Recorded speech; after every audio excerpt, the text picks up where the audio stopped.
في 15 من يناير من العام 1981 وبالحي المحمدي بمدينة الدار البيضاء ولدت فوزية في حضن أبوين لم يكونا حينها يدركان أن القدر أتاهما بلطيفة من لطائفه تحمل في عروقها أحد آيات الله في خلقه لمن يعتبر.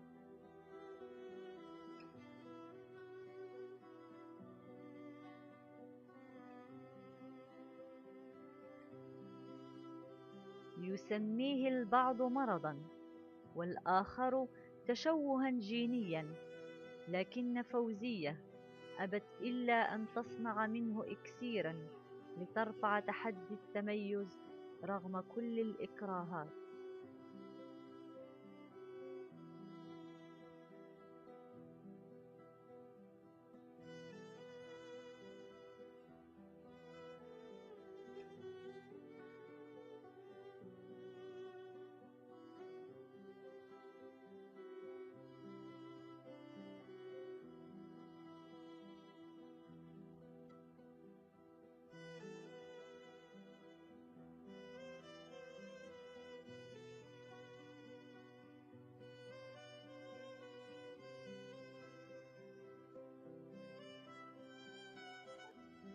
صمدت فوزية لتتميز في دراستها، مقاومة بذلك الاستقرار الذي جبلها عليه ترددها المستمر على المستشفى للتزود بما جادت به عروق المتبرعين بالدم من كريات حمراء لم تكن فوزية لتواصل لولاها.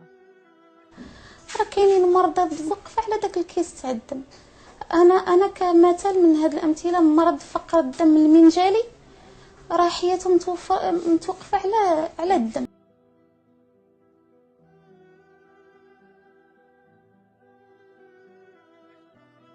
مكنها إصرارها من الحصول على مهارات في الإعلانيات، الإسعافات الأولية، ثم الصالة والخياطة العصرية. انخرطت فوزية في عدة جمعيات الدار البيضاء، وجدة، بركان، وكانت عضوا شرفيا بالرابطة المغربية لجمعيات المتبرعين بالدم.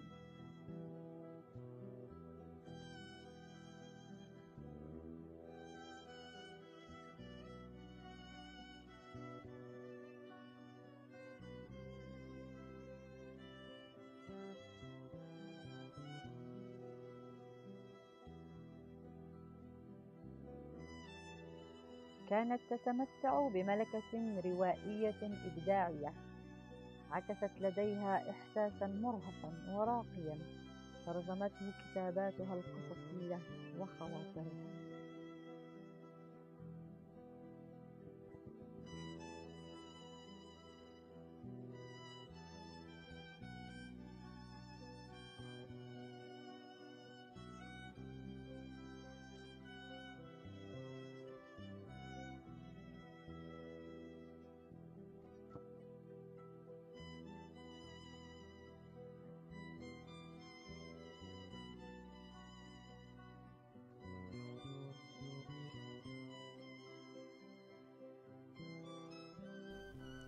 كان على فوزية منذ سن 10 أن تحمل في عروقها الصغيرة دم هذا وذاك، وكأنها بذلك تضرب أروع مثال في العقيدة والأخلاق، مثال في توحيد الخالق. كيف لا ولو كان معه من إله، إذا لذهب كل إله بما خلق ولعلى بعضهم على بعض، فلا تحيا فوزية بدم غيرها. وآخر في بعد قيم التضامن والتآزر والإيثار وحب الحياة للغير، تلك القيم التي منحها الخالق لهذا الإنسان كي يستحق بها تكريمه ويجعل له حظا من إحدى صفاته سبحانه: ومن أحياها فكأنما أحيا الناس جميعا.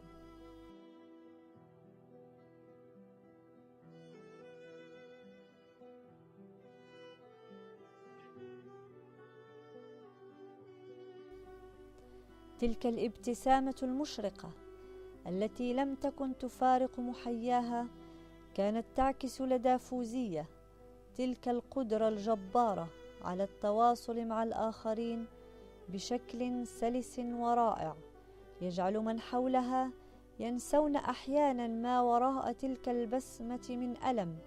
نجحت فوزية في أن تجعل منه طاقة تدفع بها إلى العمل بقوة لزرع الأمل.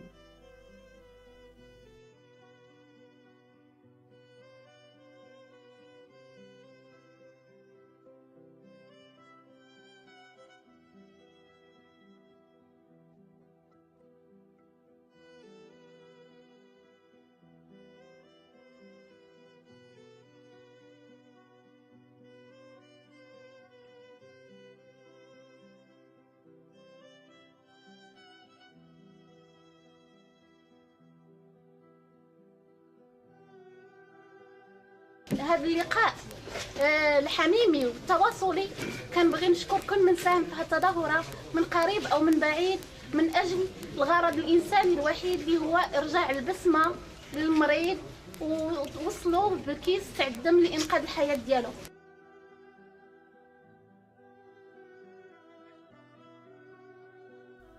لطالما آثرت فوزية على نفسها وبها خصاصة.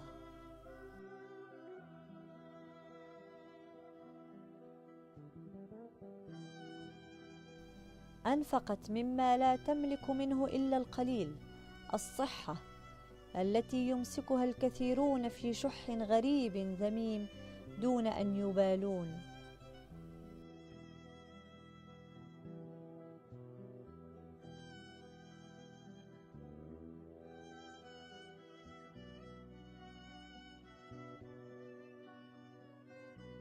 جمعنا غير عدد الحضور اللي كان في الملاعب تاع كرة القدم، هذا راه يوفر الحاجية ديالنا من الدم لمدة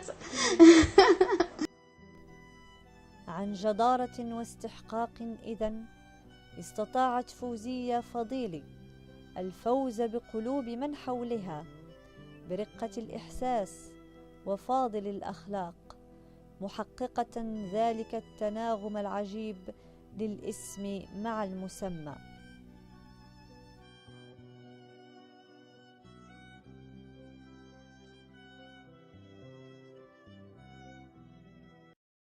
بسم الله الرحمن الرحيم، والصلاة والسلام على أشرف المرسلين وعلى آله وصحبه ومن تبعهم بإحسان إلى يوم الدين. في الحقيقة عندما أتأمل بكل عمق مسيرة فوزية الفاضلي استشعر بأنها قد أرسلها الله سبحانه وتعالى لتبلغنا رسالة. عندما يتكلم الله سبحانه وتعالى على الصبر وبشر الصابرين إنما يوفى الصابرون أجرهم بغير حساب، نستشعر بأن الله سبحانه وتعالى خصص درجة عليا للصابرين، لأن الصبر في حد ذاته يتطلب مشقة ويتطلب جهد لكي يحس به الإنسان ويستشعره وينفذه في حياته. لهذا الله سبحانه وتعالى أعطاه الدرجة العليا للصابرين. فوزية الله يرحمها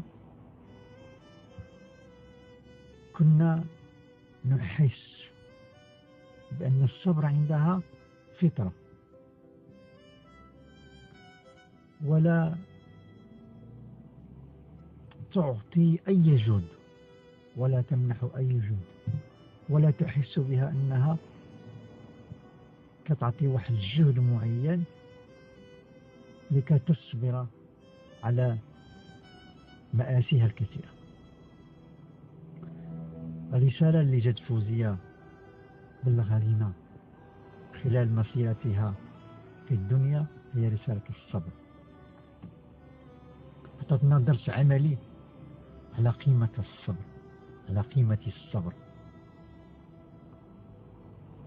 أنا في الحقيقة لست حزين على فراق فوزية بقدر ما أنني أحس بنوع من الارتياح، لأنني استوعبت الدرس الواقعي وسوف أعمل بكل جهد وتفاني على ترجمته في واقع المعاش حتى أعيش مطمئنا كما عاشت فوزية مطمئنة إلى أن أتاها من الله سبحانه وتعالى. والسلام عليكم ورحمة الله تعالى وبركاته.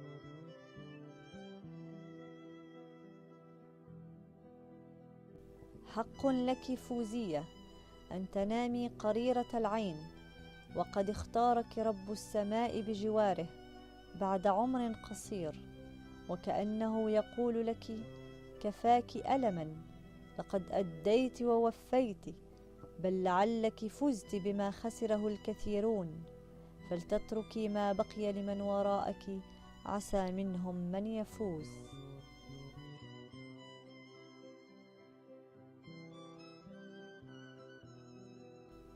وستظل ذكراك عالقة بالقلوب، تنير درب التحسيس بالتبرع بالدم بالمغرب، كما أنارته دائما ابتسامتك الجميلة.